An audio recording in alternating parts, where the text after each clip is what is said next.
This is Tim Rozon from Winona Earp, and you're listening to Without Your Head. Welcome to the station of decapitation without your head. I'm Nasty Neil, and I'm joined by Phil Wurtzel, the writer and director of A Haunting in Cawdor. How you doing? Very good. How are you? I'm very good. Now, I really like this movie. It's kind of a classic ghost story, but very unique. And give an idea for people out there who aren't familiar with it, what it's about. Yes, Neil. It is about a group of young offenders. They're in their early 20s. They've been put into a work release program, and in some states, and this is fact, they let them go through a theater program or something similar to where they can work their time off and their probation with a program that doesn't involve jail time. So we moved some things around and called it, a theater release program, which actually California does have in place. And we put them into an old barn theater that is an existing theater from 70 years ago is when it started. And that is where the movie starts. Mm-hmm. Which, by the way, I found out that, like you said, it's a real place, and that you did a documentary about the actual theater. Yeah, I was contacted by the owners in 2010. They had went dark. The economy went to heck on them, and so they went dark for the year. They brought me in to do a documentary because they knew they were going to be opening the next year. So we went back and did like their history, and everybody from Jennifer Garner to Adrienne Barbeau to Diane Ladd. I mean, tons of people have come through the Barn Theater before they went to Broadway or to Hollywood. So it's a very interesting doc. Mm-hmm. And how do those people feel about horror movie being set there? They actually loved it. They had a paranormal show filmed there about 10 years ago, maybe a little bit less. They had always had strange things going on in the downstairs part where the dressing rooms are. So they had one of those cable TV paranormal ghost hunter shows do an episode there. Oh, that's very cool. Now, since it is an old theater, did they find anything, or is there any rumors of ghosts there? They had, I guess they said they had heat patterns. They had some presence there, but I don't know how far it went. Mm-hmm. Do you yourself believe in spirits and ghosts? We had some strange nights there. I don't really believe in spirits or ghosts, but we had some interesting evenings back, 2, 3 in the morning filming there. So yeah. I don't know what was going on, but there was some heat patterns going on or something there. All right, yeah. Even without that, though, I would think just the history there, and been around for so long. Does that help like the atmosphere and the setting when you're filming there? It did. After 65 years of in business and costumes and props and everything stuffed in corners and nooks and crannies, you couldn't have built a set that was this authentic. So it was great to be able to film in a real old theater like that. Yeah. And now, I know it's part of the story, and I don't want to give away, anything in the movie, but the curse of saying the name of Macbeth in the theater, is that from anything? Is that based on anyone, anything real? It goes actually back to the Shakespeare days when there was a tragedy on stage during a production of Macbeth, back when it was obviously written hundreds of years ago, and ever since then the legend grew. And it's one of those things where bad things always happen in the theater. It seems like somebody falls, gets hurt, gets killed, but it always seems like the Macbeth curse has lived throughout the years because you invoke the name and it just seems like things follow. Yeah. See, I'd not known of that. But I do think if you add something that's either true or has like history to it, even if people aren't familiar with it, it seems to add something to a movie. Kind of adds like a realism to it.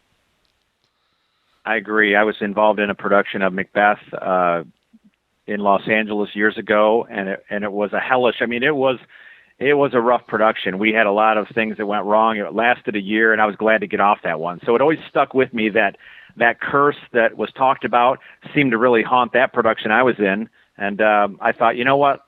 When I was at the barn doing the documentary, it kind of came back to me like, why don't we set a story in the theater and use the Curse of Macbeth as a takeoff point? Yeah, that's really interesting. Because I was going to ask, like, which one kind of came first? Like I want to do a movie here or the Macbeth Curse, but it was kind of a culmination of the two.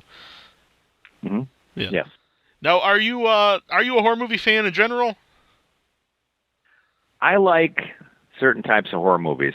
I don't necessarily like the chop gore ones. Mm-hmm. I more enjoy the Polanski, the Ring, more the supernatural type, and that's why I was with Cawdor, or A Haunting in Cawdor, excuse me. A Haunting in Cawdor, we went more supernatural with the story. I just, for me, appeal-wise, I don't like the chop-up ones, Yeah, like a slasher film. Yeah, torture porn and slasher, yeah. Yeah, I understand. No, and with you have to, obviously these are bad kids and stuff, but you have to keep characters likable, and I think you did a really good job in the movie. You get invested in the characters and for most of them, want to see them do well. And there's also really good interaction between the young actors and the veteran actors, which sometimes I think doesn't work in movies, but it really worked well here. When you're casting a movie like that, is it something you take into account? I came out of the theater in Los Angeles, directed and produced, so that was always the first thing. I know you've got to have a great story, or as good a story as you can, but for me, it was always like, if you get great actors, and preferably theater actors, you're off to a good start. And with the A Haunting in Cawdor, we had Carrie Elways in the lead, which he's wonderful, Mm-hmm. and we had Shelby Young play the female lead, and we had Michael Welch out of the Twilight movies come in for the male lead, but all the supporting people were out of the Barn Theater Apprentice program and New York, so they were all heavy-duty theater people. So I really like the character, I forget his name, sorry, who makes everybody run. He's more in charge of the kids. I thought that guy was great. I'm not familiar with the actor. His name is Charlie King. He's been acting in the theater for 30 years. Mm-hmm. His first movie role. Oh, he was excellent in it. He really shined, I thought. And seems like a real person.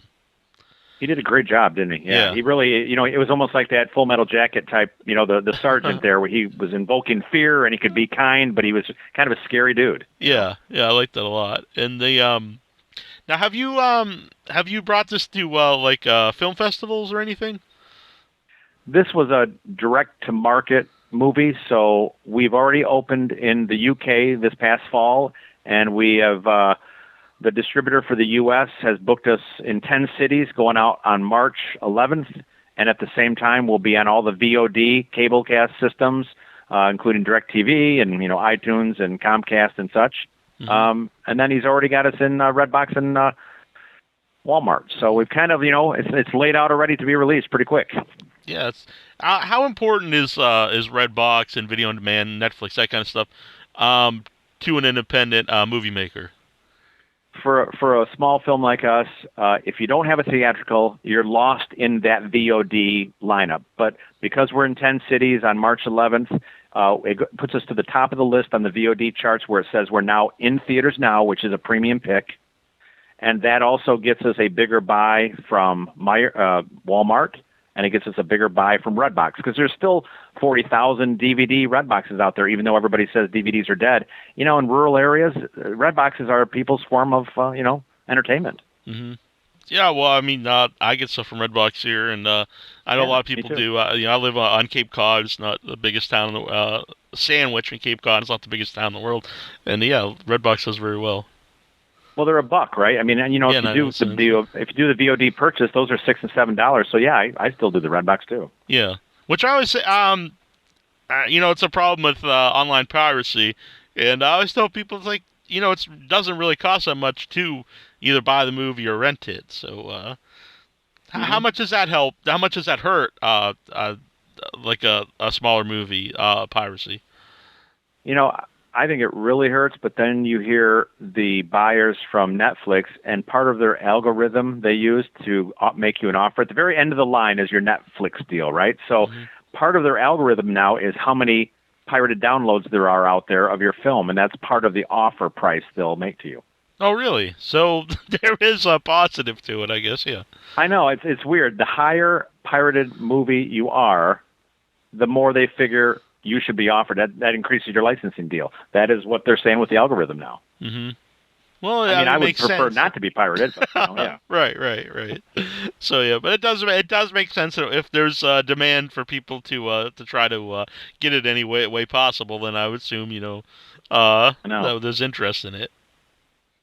I never would have thought of it that way, but it's like, I guess if they're using that along with other social media formulas to figure out how valuable your small film is, that is one of the things they figure. Yeah. Now, you said, a lot of people, besides, some of the characters that actors they brought in were from the Barn theater, and what was it like them to or to direct them to act like they weren't actors? When they're trying out for the Shakespeare roles. There's always the cliche, I guess, in acting that if you're out of the theater, you won't make a good TV film actor because you'll be too big. You'll be shouting it out to the back row. And if you're in film and TV, you won't be a very good theater actor because you're too small and you're playing for the camera, which is 2 feet away. And you know what? I found the opposite was true. It's like with Shelby Young, who's almost exclusively TV and film in Los Angeles. As her character auditioning, she was one of the best people I've ever seen audition, and she was doing Shakespeare for the first time. And yet, for the theater actors that came out of New York, they were right on with their performances on camera. They were hitting their marks. And yeah, there's times you had to kind of maybe tell them to bring it down just a little bit, but it wasn't anything that you're pounding them over the head with. They were all pros. Mm-hmm. And specifically when they're trying out for the Shakespeare lines, and I've seen similar ideas. When people are acting like they're not good actors, and sometimes it's very bad. Like it's clear that they're trying to act that way. But I thought it was very. It seemed like they were real people that were just reading this for the first time.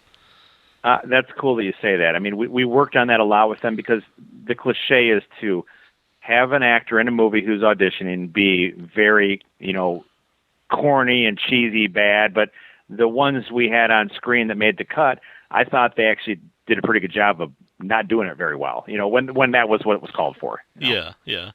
Now, I thought there was a really great shot. It's when the teacher's talking to I don't know if it's his wife or his ex-wife, and you circle them with the camera, and it keeps going around like very fast. And I thought that was a really great shot that you got there. Thank you. That was a cool day. We had talked it out with Carrie and Penelope Alex, who played his wife, and we said, here's what we got to try and do. We got to create this. It's a very emotional scene, as you know, and there's a lot of anger between them. It's an ex-wife and husband, but then we're going to bring in, a character into the scene who nobody can really see, almost a supernatural force. So, and that was a practical effect. We had to bring him in between swirling around the action. So Michael Welch did a great job doing that, and I love the shot. I mean, I know it might get a little dizzying for a second, but I thought it played. Yeah, I think it really gets you into the emotion of the characters and kind of swept up in anger and all the stuff that's going on. It's almost like a hurricane. Yeah, cool. Thank you. You're very welcome. I also like the music that was on the bus when she was coming into the barn. Did you really?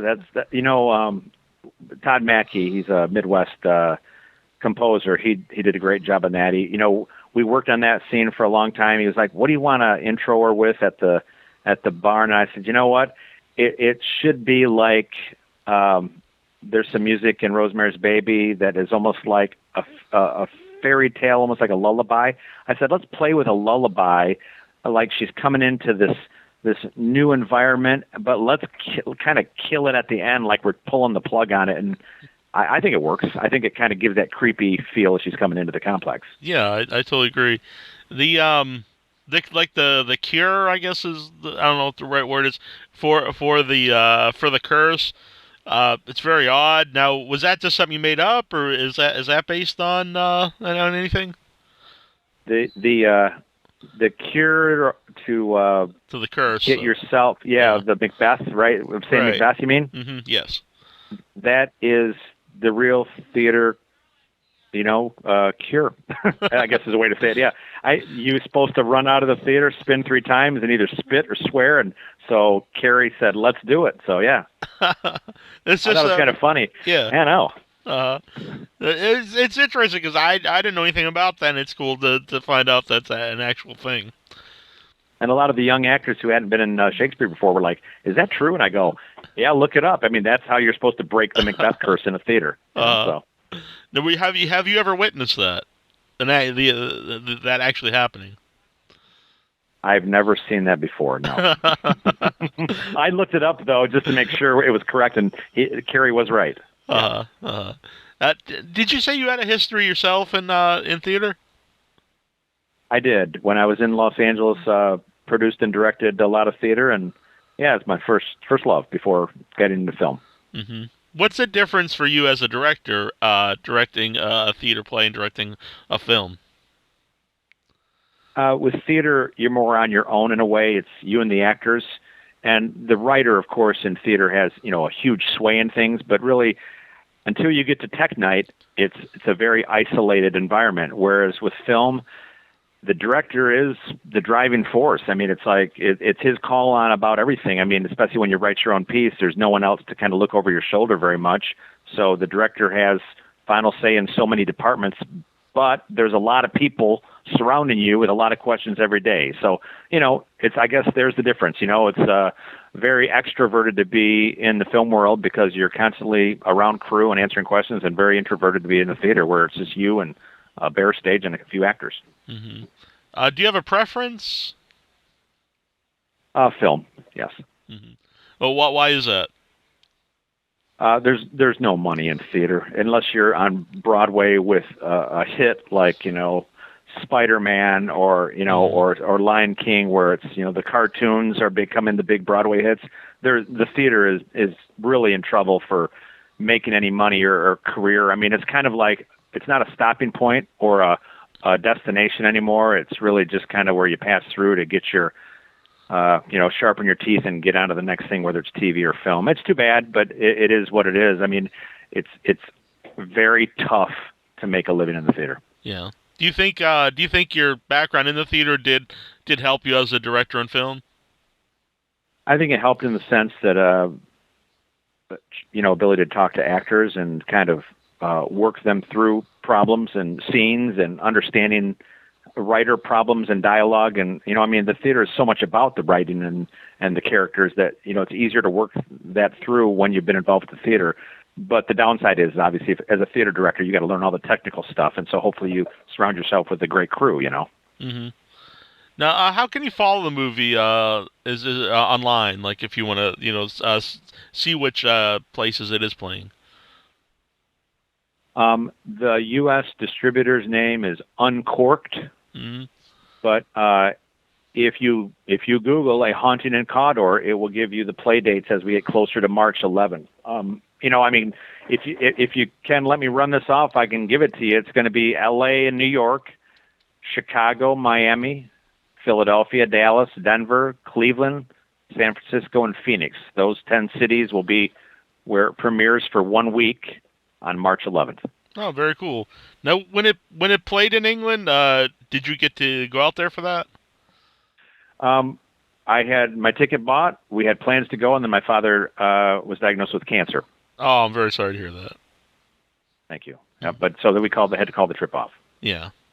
So have you seen the film with an audience?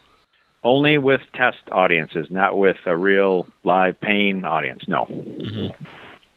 Well, but I'm going to fly to New York and watch it. Oh, well, very cool. I hope it's an enjoyable experience for everyone. I would say for you, but for everyone involved. Thank you. Yeah. Thank you. Yeah, I really did enjoy the movie, and I hope people check it out. Thank you, Neil. I appreciate that. Yeah, and thank you for coming here and talking to me. Great. You have a good night. Thank you. Thank you as well. Hi, this is Jasper Cole from One on One with Jasper Cole, and you're listening to Without Your Head.